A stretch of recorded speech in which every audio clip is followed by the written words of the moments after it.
నమస్తే అండి. నమస్తే. మరి జగన్మోహన్ రెడ్డి గారు 2.0 పాదయాత్ర చేస్తాను 2029లో కూటమికి డిపాజిట్లు కూడా రాకుండా చేస్తానని చెప్పేసి మాట్లాడుతున్నారు. ఎలా చూస్తారండి అసలు?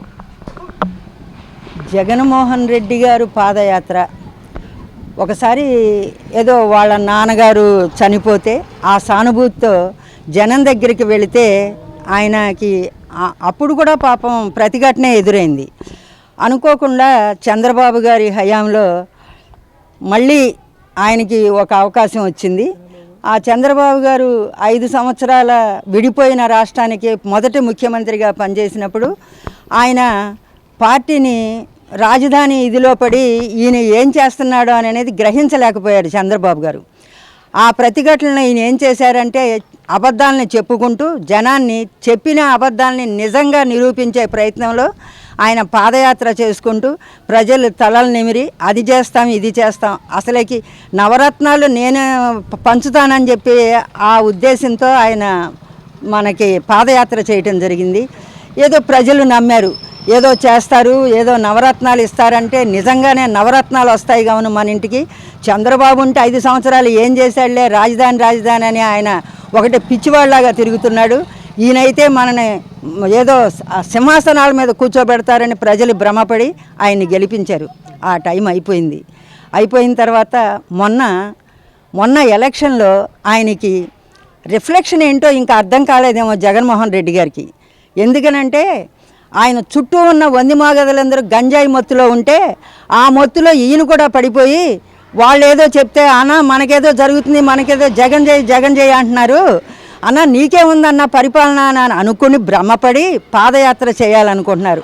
అసలుకి ముందు పరిపాలన గురించి నేను మాట్లాడతాను. రెండు విషయాలు. సుపరిపాలన చంద్రబాబు గారు చెప్పారు. ప్రజల కోసం, ప్రజా సంక్షేమం కోసం P4 విధానాన్ని తీసుకొచ్చి ప్రతి పేదవాడు కూడా ఒక ధనికుడిగా ఎలా అవ్వాలనే ఆలోచనతో ఆయన సుపరిపాలన. జగన్మోహన్ రెడ్డి గారిది కూడా పరిపాలనే. ఆయన పరిపాలన స్వపరిపాలన.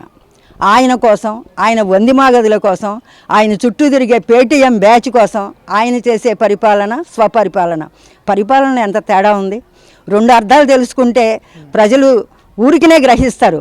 ఆయన అనుకుంటున్నాడు నేను జనం దగ్గరికి వెళితే జనం ఏదో నన్ను అప్పుడేదో పాదయాత్ర చేస్తే నన్ను ఆకాశానికి ఎత్తారు, ఈసారి ఆకాశం కాదు అసలుకి నన్ను ర్యాకెట్లో కూర్చోబెడతారనుకున్నారు. జగన్మోహన్ రెడ్డి గారు మిమ్మల్ని ర్యాకెట్లో కూర్చోబెడతాం తథ్యం. అది ఎలాంటి ర్యాకెట్ అంటే జైలు లాంటి ర్యాకెట్.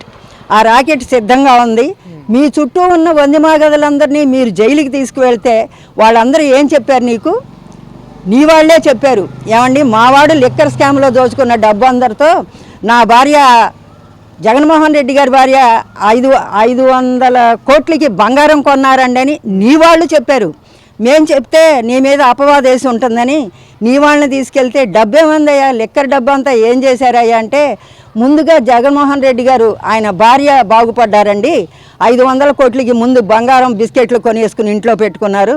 తతిమా డబ్బంతా ఎక్కడెక్కడికి చేరిందో 3 రోజుల నుంచి వరుసనే నివేదికలు వస్తున్నాయి.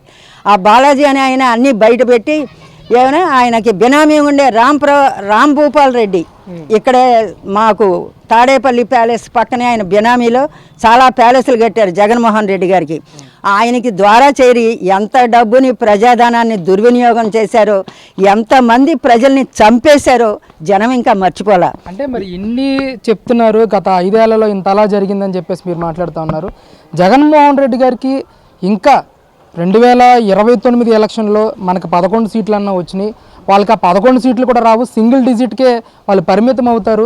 ఈరోజు రాష్ట్రంలో ప్రజల్లో మార్పు వచ్చింది. జగన్ ఉంటే బాగుండు, జగన్ ఉంటే మంచి చేసేవాడు అని చెప్పేసి ఇప్పటికే మాట్లాడుకుంటున్నారని చెప్పేసి కూడా పెద్ద ఎత్తున జగన్మోహన్ రెడ్డి గారు కానీ వైసీపీ నాయకులు కానీ మాట్లాడుతూ ఉన్నారు. వైసీపీ నాయకులు ఎవరండి మాట్లాడేది? దొంగతనాలు చేసి, కబ్జాలు చేసి, ప్రజల ఆస్తుల్ని కాజేసి ఎక్కడికక్కడ లూటీలు చేసిన వాళ్ళు ఆయన అన్నా మనం వెళ్తే బయటికి వెళ్తే అంతా మన వైపే ఉన్నారనా అంటే అబద్ధాన్ని నిజం చెప్పుకుంటూ బ్రతకాలని చెప్పి సమాజాన్ని మోసం చేయాలని చూస్తున్నారు. ఎవరేస్తారండి? సరే ఓకే, మేము ఒక్క ఛాలెంజ్ చేస్తున్నాం. ఒక సామాన్య కార్యకర్త నేను రోడ్డు మీదకి వస్తాను, నేను మాట్లాడతాను. జగన్మోహన్ రెడ్డి గారు ఛాలెంజ్, ఎవరైనా సరే వచ్చి మేము అడిగే ప్రశ్నలకి ఆయన సమాధానం చెప్పండి, మేము ఒప్పుకుంటాం. మేము వేసే ప్రతి ప్రశ్నకి ఆయన సమాధానం చెప్పాలి. ఏం చెప్తాడండి సమాధానం? లిక్కర్ బ్యాచ్ వచ్చి గంజాయి తాగేవాళ్ళు ఆయన చుట్టూ చేరి నిన్నగాక మొన్న ఆయన కారు కింద తల పగిలిపోయి మనిషి చచ్చిపోతే తీసి తుప్పల్లో అవతల పడేసి వెళ్ళిపోయిన మహానాయకుడు జగన్మోహన్ రెడ్డి. అలాంటి నాయకుడిని ప్రజలు నువ్వు ఇంకా కావాలని అనుకుంటున్నారని ఇంకా భ్రమపడితే జగన్మోహన్ రెడ్డి ఈసారి నువ్వు జీరో కాదు, అసలు నీ పార్టీ అనేది తుడిచిపెట్టుకోవడం ఖాయం. ఈసారి ఏదో పాదయాత్ర చేస్తే నేనేదో అట్టహాసంగా ప్రజలందరూ నాకేదో బ్రహ్మరథం పడతారనుకుంటున్నా. బ్రహ్మరథం పట్టరు. నువ్వు వెళ్ళిన చోటల్లో నీకు చేత్కారాలు ఎదురవుతాయి, జాగ్రత్త. నువ్వు ఇంతవరకు అసలుకి బయటకు వచ్చావా?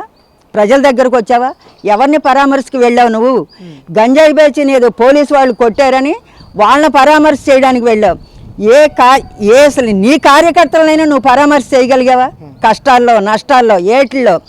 ఏదంటే గంజాయి బ్యాచ్ అంటే పేటీఎం కాబట్టి 5 రూపాయలు ఇస్తే వాడు ఫేస్బుక్లో ఏదో ఒక న్యూస్ పెడతారని వాళ్ళని రక్షించడం కోసం నువ్వు అట తిరుగుతున్నావు. కానీ నీకు అసలు పరిపాలన మీద అవగాహనే లేదు.